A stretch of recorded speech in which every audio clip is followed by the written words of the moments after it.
But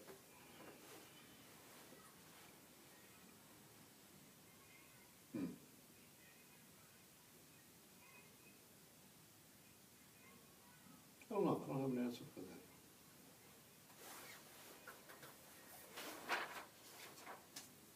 What do history books and popular media have correct about Vietnam?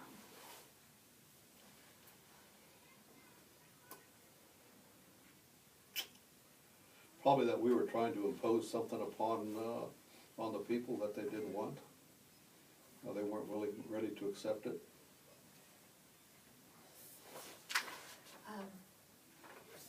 Were you there during the era of the Vietnamization where they were taking the Vietnamese, South Vietnamese troops, trying to get them prepared to fight on their own, and we would ride That's off what with us?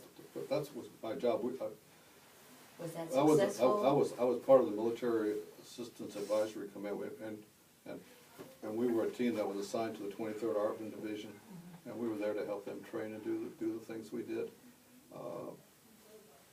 Some of the things that I did that you might find interesting was because we didn't have any pictures to look at. I was telling them I was trained to be an imagery interpreter, to look at pictures taken from airplanes, and I went to Vietnam expecting to do that, and found out that I was going to go be an advisor to the Vietnamese Army. But one of the things I got to do that I enjoyed was I got to go fly with Air Force pilots in a little Cessna airplane in the back seat. Because I was trained to look down and see what things looked like from above, we would fly missions and look around and fly around and look for targets from the back seat of a little Cessna airplane, which was a lot of fun. And we weren't in a Cessna; we'd fly it in a Huey. I'd sit in the doorway of a Huey and lean out on the skids and look out and look for targets. Do you know what a Huey is? A helicopter. Okay. It's a Vietnam era of a helicopter, much like you know what a Black Hawk is today? Yes. The Huey was the Army's helicopter before a Black Hawk. So it was much the same airplane, all people and stuff in the back of the helicopter. So we got to fly around in the back, and one of the things we did see one day was a convoy of elephants. The Vietnamese Army was moving equipment to the south, and they were using elephants.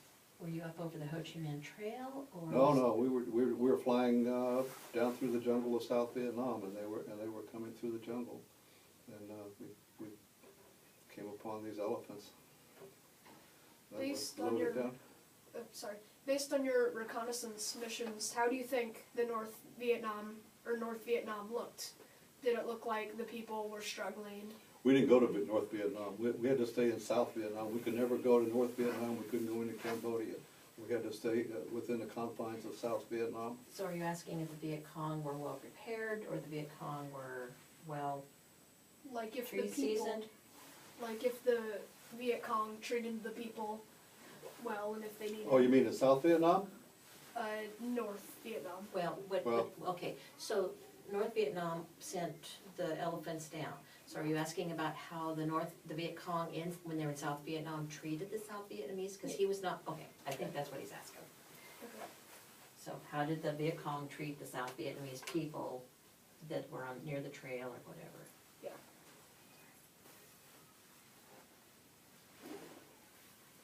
I don't think they were the friendliest.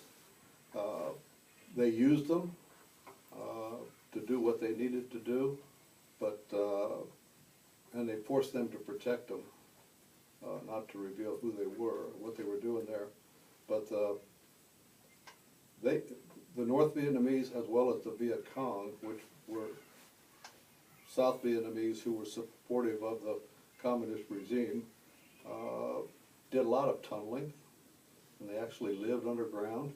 Their tunneling were so extent that they actually had rooms where they slept. They had kitchens, and they had recreation facilities all underground in tunnel complexes. And one of the things we would look for when we would go fly was what we called spider holes, and that was entrances or exits, because they had to be well ventilated, so they had to have a lot of holes that came to the surface. But they're usually pretty well camouflaged. But if we found them, they became a very viable target for us. And then you would call in air support. And we would either air support, artillery, whatever. We would report it, and then Because we didn't call for those things. Our job was to report it to the commanders, and then they would decide how they wanted to engage or attack that target.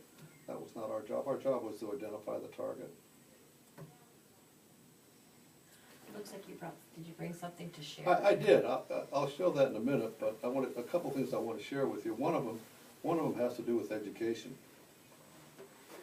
And that when I got to Vietnam, like I said, I expected to go sit at a light table and look at imagery, and we were told we weren't. And so there were 7 of us, brand new lieutenants in the Army, who were sent to the Central Highlands, and we were sent to a higher headquarters. When we got there, the commander there decided that he needed 2 of us at his command, and the other 5 of us were going down to another subordinate command. And so when we arrived at the subordinate command, the major that we worked for interviewed us all, and after he interviewed us all, we were in a conference room, not too much like this, sitting around a table, and he said, a second lieutenant is a second lieutenant.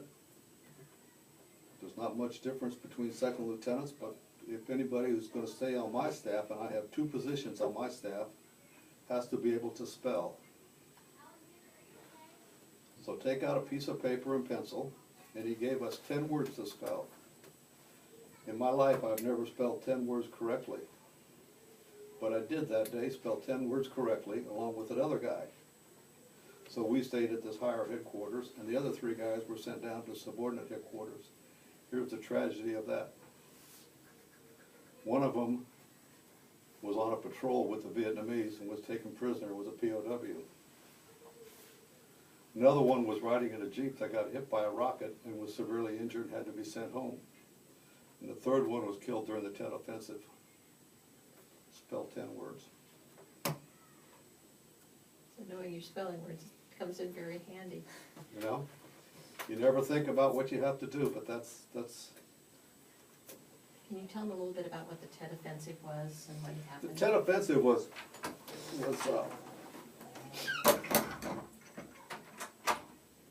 in Vietnam, much like all over the world, on New Year's Eve, people shoot fireworks. And that's kind of how the Tet Offensive started, was on New Year's, 1968, I was in Vietnam. The fireworks came out just like we thought they would at midnight. Everybody's out in the streets and celebrating New Year's, and the fireworks are going off. And suddenly we realized that there's more than just fireworks going off. We have artillery shells and we have rockets and missiles landing all around us. And so we realized that we're under attack. And what happened was the North Vietnamese throughout South Vietnam put together an offensive, and they started attacking simultaneously throughout the country. And that's why it's been called the Tet Offensive, because in Vietnam they don't call it New Year's, they call it Tet. And so it was the Tet Offensive, and it was kind of the biggest offensive, the first really big offensive that took place throughout Vietnam. And it was really the first time that where we were, we came under attack. So,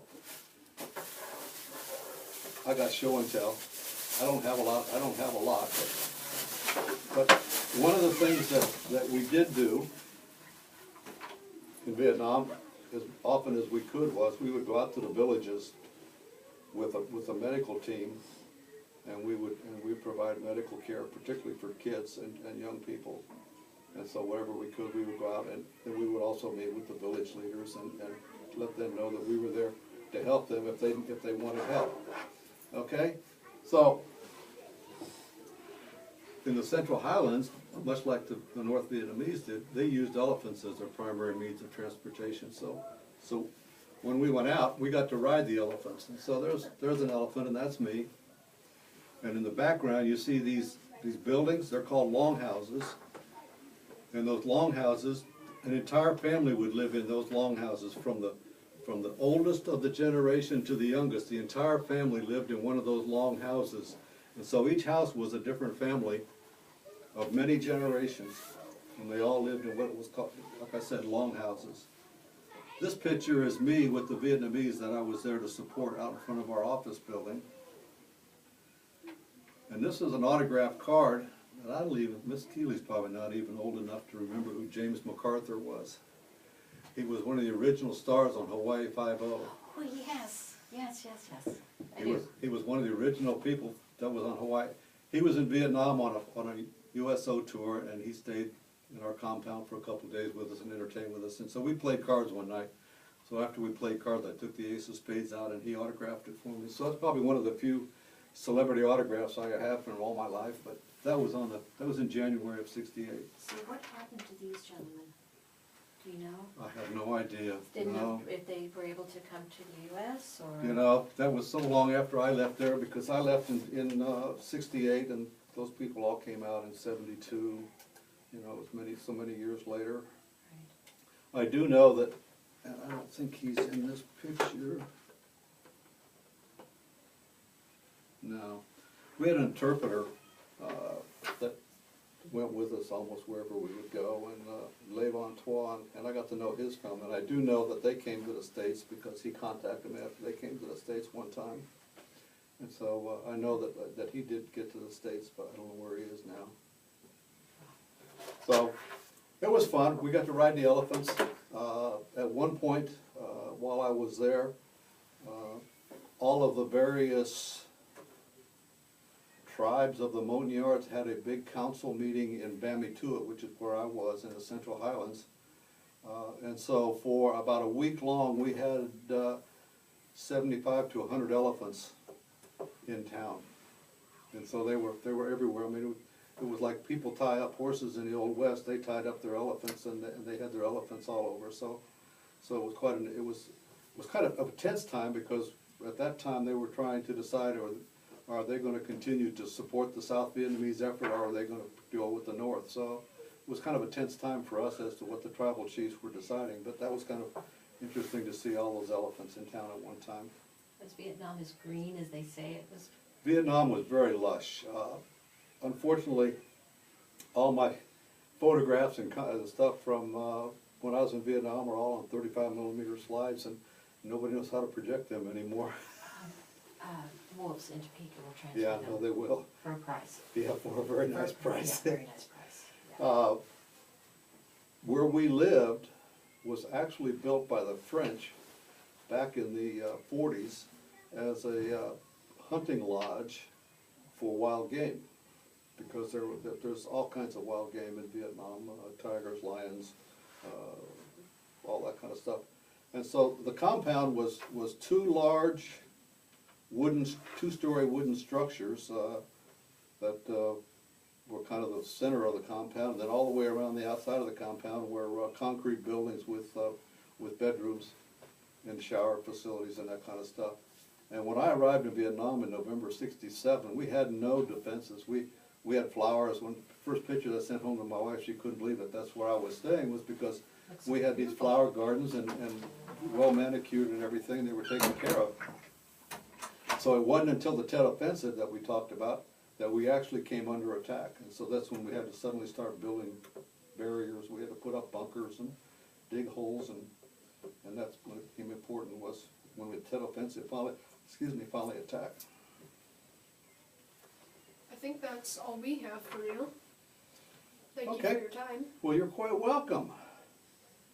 I hope I helped you. Yeah, definitely. Good. So what do you guys, you're in the 6th grade? Yes. Where do you go from here? To the middle school. Which one? Anthony. Anthony. Good. Our son's a teacher in a middle school in Lawrence. He teaches computer skills. So, what else can I do for you? I think this is all we have for you. Okay, I don't know what else I can share with you. Yeah, unless Miss Keeley comes in with some questions. Well, Yeah, definitely. Brandon got some good notes, I see. So, he did a lot of writing. yes. I guess we have him on video too, so you can go back and look at it in retrospect.